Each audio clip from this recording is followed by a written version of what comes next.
Excuse me.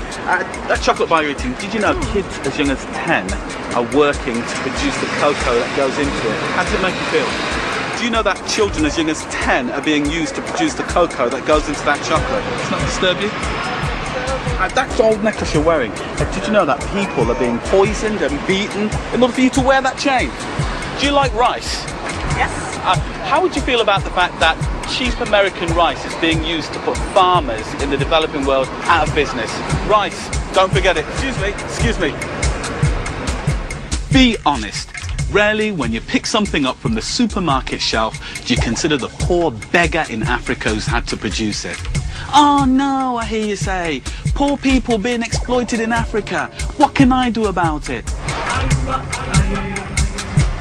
Well, I believe consumers can influence the powers that be. So I've come to Africa on the trail of our 3 high street products: rice, chocolate and gold.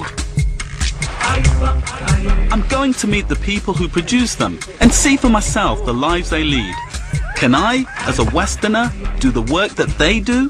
I'm knackered after 10 minutes.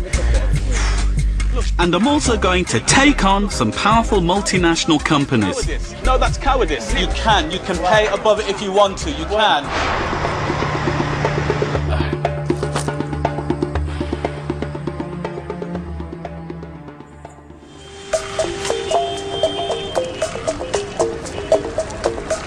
My name's Robert Beckford. I'm an academic and theologian. I'm in the capital of Ghana, thousands of miles from my home in Birmingham.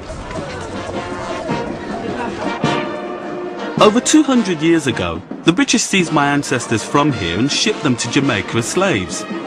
This year, Ghana is celebrating the 50th anniversary of its independence from British rule. Is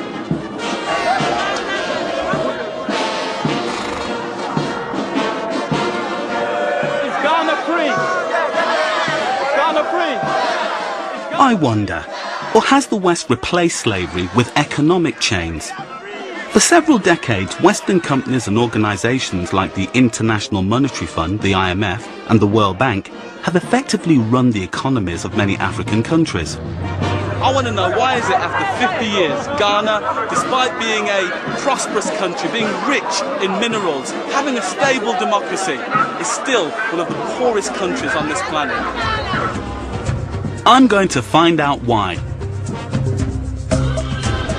I start my journey by flying from Accra to the capital of the agricultural north, Tamale. Remember my packet of supermarket rice? Well, this is a so-called rice growing area, and I've come here to find out how Western policies have impacted on local people. I'm going to work with some rice farmers and try to survive on their income. My target is to earn the average national daily income in Ghana, about 60p a day. My guide and translator is Victoria Adongo, herself from a farming background. You think he's going to make it, Victoria? Oh, yes.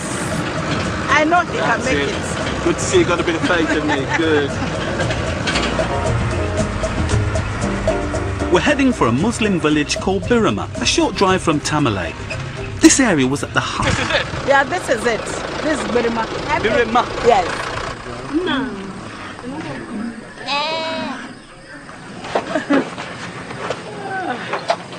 Okay.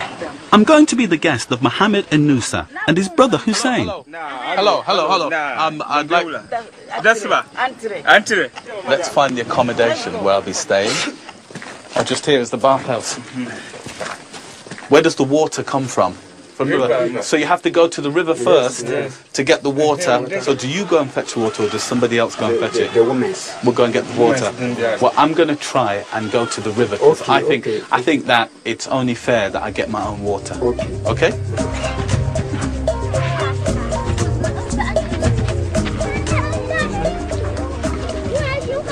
What about the lavatory? Toilet is just outside. Bush. We don't have bush. toilet. Yes. You go to the bush. So anyway, so you just follow the path. Yes. You can shit up the trees. In the trees. Okay. All right. That's helpful. That's helpful to know. It's a big bathroom.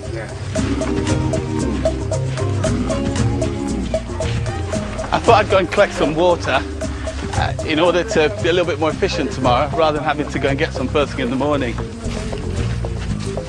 And how many miles is it to get the water? Just about 1 mile. So 2 miles in total. This is the nearest place where the villagers can draw water, and even then they're taking a huge risk. The pond is infested with guinea worm. If the larvae hatch in your stomach, you're in for years of agony as the worms work their way through your body and out through the soles of your feet. Now, this water doesn't look very clean to me. Maybe. It's clean? Yes. It's clean. When they carry it home, they filter it. Oh, right. Thank you. This is really heavy. Really heavy.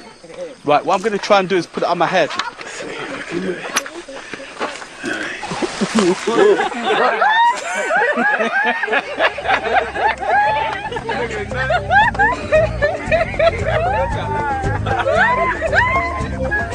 I feel kind of embarrassed because, as you can see, there are kids a fraction of my age who have outstripped me already. So that girl in front of me is probably carrying more than me. She's got a metal bucket and it's full to the brim. You can see this is keeping the locals very much entertained.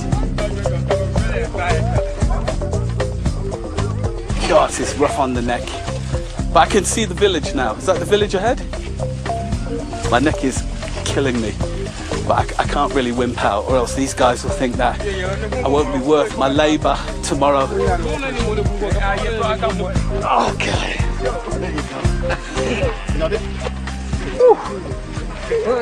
I seem to have made an impression by fetching my own water, but I'm here to earn my living. So I wonder how much I could make carrying water for other people. When you go to the river, we may pay you for a bucket of water for 1,000. 1,000. Okay, so 1,000 cedis. That's just 5p. That's 2,000. If I go 3 times, 3,000. Not 5,000 for 3. 3,000. 3,000. You're a hard man to bargain with.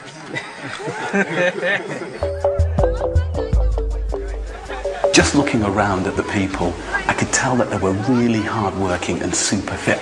But something isn't right. All the machinery is busted, and you can see that there's a degree of frustration behind all the laughs and the smiles that the people have.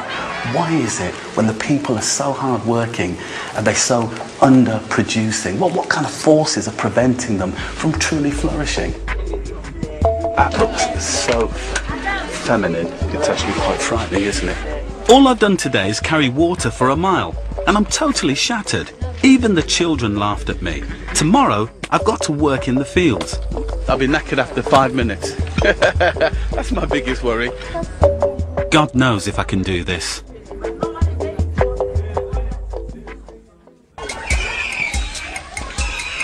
Today's my first day as a rice farmer in northern Ghana. I'm a long way from home and a long way from the smart offices of Western companies and organisations. I'm here to find out if their policies are behind what I'm about to experience. But first, I need a wash and brush up. Got to admit though, it is a bit smelly around here. This little shower place here. But then again, I've been into many a musky shower in my day. Don't they use it as a urinal as well? Do they? I think so. Oh right, okay, that would probably explain the smell. It is a bit fresh, as they say.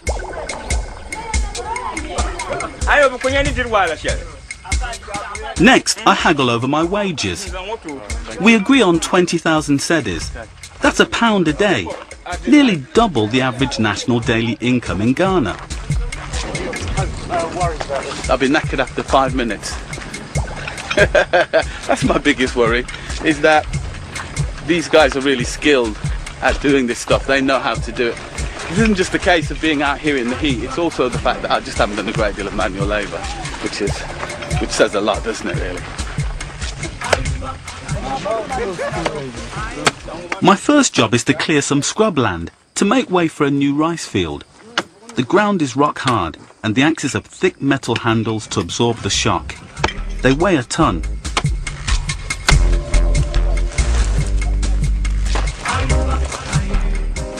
How was that? There's a lot to do, isn't there? You've got to clear all of this. Yeah. I'm knackered. I'm knackered after 10 minutes.